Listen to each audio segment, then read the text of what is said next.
Do you want to run a tabletop role-playing game where you and your friends play as plumbers exploring the Mushroom Kingdom, or Barbies in Barbie Land, or maybe teenage mutants fighting crime in the streets of New York City? Well, in this video, I'm going to show you how I created this Teenage Mutant Ninja Turtles inspired RPG, and I'm going to show you how you can too. As an only child, I spent countless hours playing with my Ninja Turtles action figures, pretending to be Michelangelo fighting Shredder and the Foot Clan. And as an adult that enjoys playing tabletop role-playing games, I thought it would be super fun to recreate my time playing with these action figures as a kid, but in the form of a TTRPG. And that is exactly what I've done with Teenage Mutant Tunnel Goons. As the name suggests, it is a hack of Tunnel Goons. The game comes with the rulebook and character sheets that look like action figure backing cards. There's also a one-shot adventure that comes with a huge fold-out map to explore. I really went all out creating these two zines because I wanted to capture the nostalgia of playing with the Ninja Turtle action figures as a kid. But you don't have to do all of this to create a really fun game that you and your friends can really enjoy playing. It can be way easier, much more simple to get started. So let's start off by talking about writing your own rules. So for Teenage Mutant Tunnel Goons, I have hacked a wonderful system by Nate Treme called Tunnel Goons. It is a super easy to learn, easy to run, minimal system. Nate has released the game under the Creative Commons 4.0 license, so you're free to change the game, adjust it, do whatever you want as long as you attribute Nate and Highland Paranormal Society. So it's a great game for hacking, and that's exactly what I've done. So the Tunnel Goons resolution mechanic is very simple. You roll 2d6 against a difficulty score. You have 3 different abilities, and you can change these up depending on whatever flavor game you want to play. For this Ninja Turtles inspired game, I've gone with muscle, move, and mind. You also have your mutation, what kind of animal human hybrid you play as well as an inventory. Both of those will add to your rolls depending on the situation. When you create a character, you choose a mutation. That'll give you a bonus to one of your abilities. You choose a personality. That'll give a bonus to an ability. A hobby, another bonus, and an item in your inventory. And then you choose a weapon and gear to fill out the rest of your inventory. And really, as far as the base game goes, that's all you have to come up with. So if you want to make a hack of Tunnel Goons, it's really easy. You just make up a few D6 tables that cover things like a character's class, their background, maybe some inventory they have, anything that fits thematically with your inspiration. Have each of the entries on those tables award a stat that you've also flavored, and it all just makes character creation super easy. Now, a big part of the Teenage Mutant Ninja Turtles fantasy is the idea that you're this group of tight-knit family. So I went ahead and made a few more random tables to help flesh out the team's backstory. So at the beginning of the game, when you make your characters, you go around and you roll on these team tables to determine stuff like how you became mutated, who your master is, who your human homie is, where your hideout is located, and how you get around the city. This is just a fun little thing that's added to the beginning of the game that helps get everybody working as a team. And I think anytime you can add even a really simple mechanic like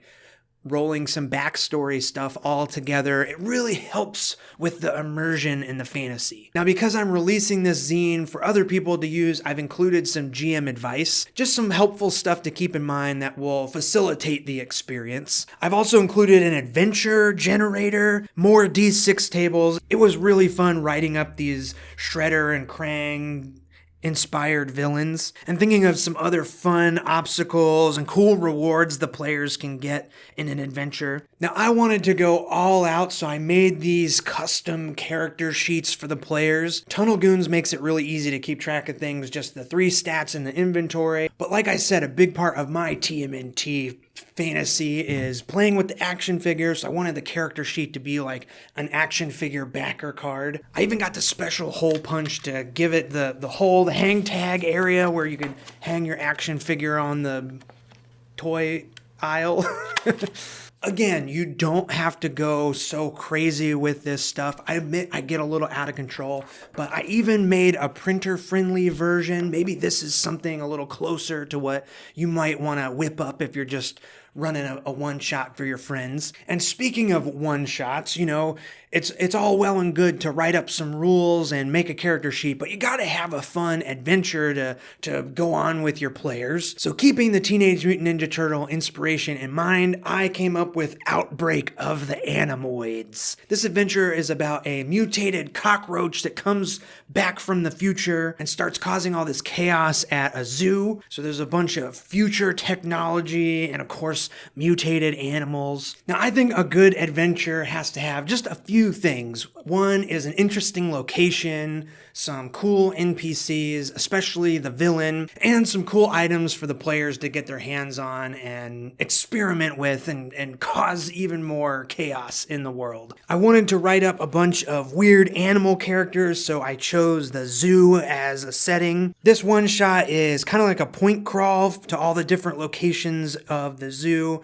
and I outline what's going on at each different spot. So, the Fist Clan is terrorizing the gift shop, and there's a cafe that has two Komodo dragons that stalk the players, kind of like the raptors in Jurassic Park. There's also a bunch of penguins with humanoid repulsor beams. So a big part of this adventure is all the future tech that Wasteoid, this roach mutant from the future, has brought back with him. I have other videos on the channel that talk about adventure design, and I'm sure I will do many more videos all about writing adventures because it's something I love so much. But the main thing I try and keep in mind, besides the flavor of the inspiration, is how to build mystery between locations so that the players can slowly uncover what's going on in this place, and then adding in as much conflict as I can. So the players are forced into the middle of these conflicts and have to make decisions, and that'll affect the outcome of the adventure. I really had a ton of fun making this Outbreak of the Animoids adventure. I really tried to think of it like I was writing an episode of the TMNT cartoon, or maybe like a 2 or 3 part episode. Now, creatively, the writing was so much fun. I wanted the drawing on this project to equal the amount of fun I was having writing it. And because I was spending so much time thinking back on my time as a kid playing with action figures, that also was the time that I started drawing. So I wanted the illustrations in these zines to reflect that childlike sense of wonder as well. So I just used a regular old ink pen and a Sharpie on some throwaway copy paper to do all of the illustrations. I tried to keep it loose and sketchy and not get too picky about if the drawings looked correct. I tried to have a lot of fun doing all the type, like writing funny stuff in the margins of your math homework. And then when I finished each drawing, I just took a picture with my phone and brought it into the computer and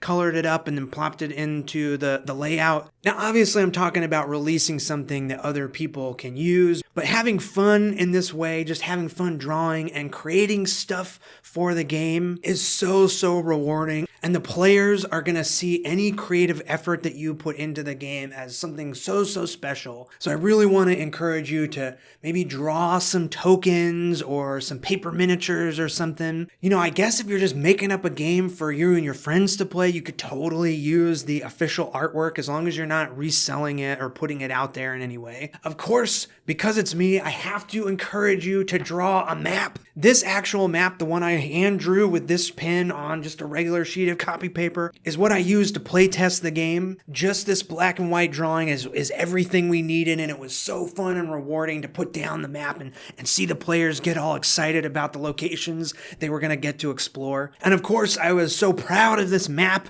and the experience that I had to go overboard again, and I printed off these maps at 18 by 24, so there's these big poster maps that come with the zines. And really, I just wanted to show off these zines and this creative process with you because I'm super proud of how they turned out. But I also wanted to show you just how much fun it can be to take something that you love, something that inspires you, and adapt it into a tabletop role-playing game. So don't let the production of these zines fool you or discourage you. You don't need anything fancy. You can start with a Google Doc and a game you already know how to play. Hack a a system that's already been figured out, of course, I super recommend Tunnel Goons. You could hack Morkborg, or if you want to get really into it, you could even hack something like 5e. I think the most important thing to remember is to think about the stuff you love most about the inspiration and put that into your game. Because really, it's all about just being inspired and being playful. So Teenage Mutant Tunnel Goons is now available in my online shop. If you would like to get the digital version, the easiest way is to sign up for my Patreon. The links to all that stuff is down in the description. I hope this video was inspiring and gets you psyched to create your own game. Thank you so much for watching, and I'll see you in the next one. See ya!